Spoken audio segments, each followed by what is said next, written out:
Merci, merci d'avoir regardé le blog TV. Et je m'appelle Évangéliste Thomas. Je suis évangéliste ici en France.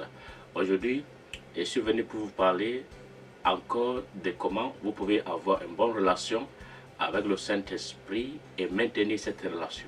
Le Saint-Esprit, c'est une personne. Une personne comme vous vivez avec vos parents, comme vous vivez avec vos femmes, vos maris, comme vous vivez avec vos amis. Le Saint-Esprit, c'est une personne. Vous devez savoir cette connaissance. Et comme vous vivez avec des gens, vraiment, vous savez, toujours, il y a des conflits, il y a des arguments, il y a des choses qui se passent, mais finalement, on réussit toujours à vivre ensemble.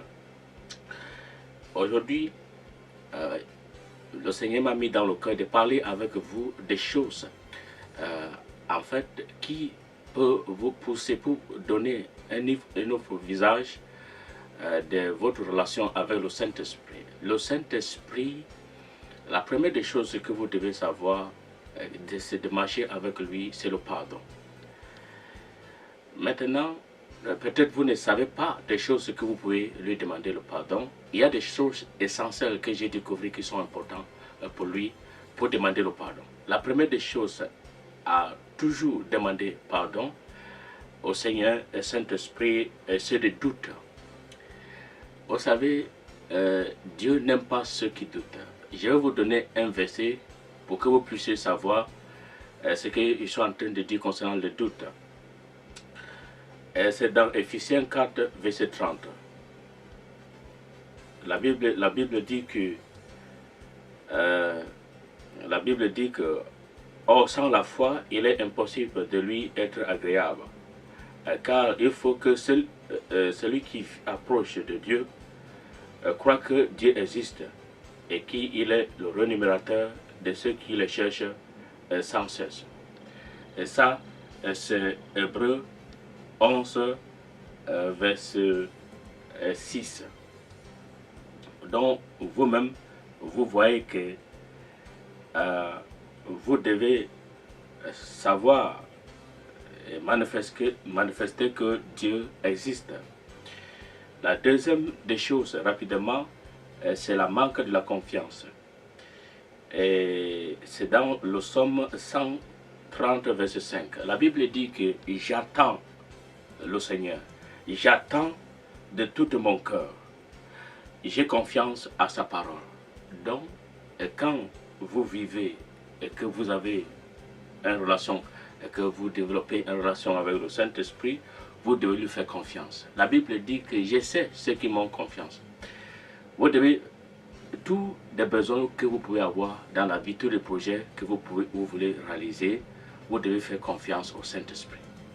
À chaque moment, quand vous réalisez que vous avez manque de confiance, et il faut toujours lui demander le pardon.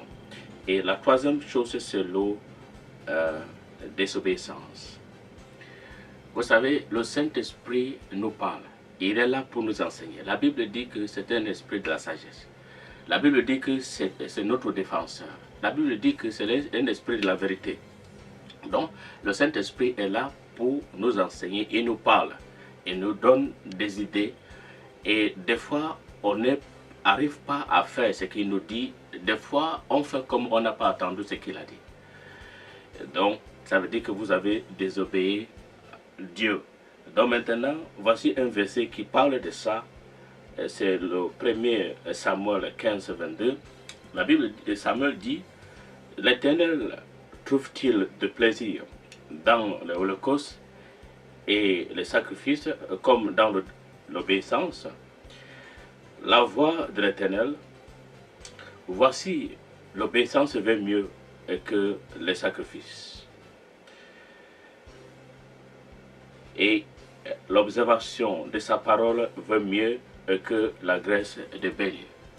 Donc, et la dernière chose que je voulais parler, c'est la stupidité et c'est la sottise.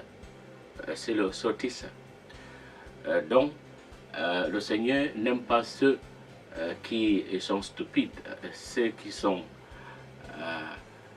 Donc, le vrai verset, la Bible dit que la crainte de l'Éternel, c'est le commencement de la sagesse. Si vous avez une relation avec le Saint-Esprit, vous devez le craindre. Vous savez qu'il vous regarde, vous savez qu'il est avec vous pour vous défendre, pour vous dire la vérité, pour vous enseigner. Donc, il est toujours avec vous. Donc, il ne supportera pas de vous voir faire n'importe quoi. Donc, et si ça arrive que vous avez menti, vous avez commis des fornications, vous avez volé, si ça vous arrive, c'est le pardon. Vous agenouillez immédiatement de lui demander le pardon. Et ça peut vous garantir et maintenir une bonne relation parce qu'il a sait que des hommes, ils sont faibles, mais c'est lui qui peut vous aider à arriver à accomplir le plan de Dieu et le rêve de Dieu dans votre vie. Que Dieu vous bénisse. Merci d'avoir regardé le Plot TV.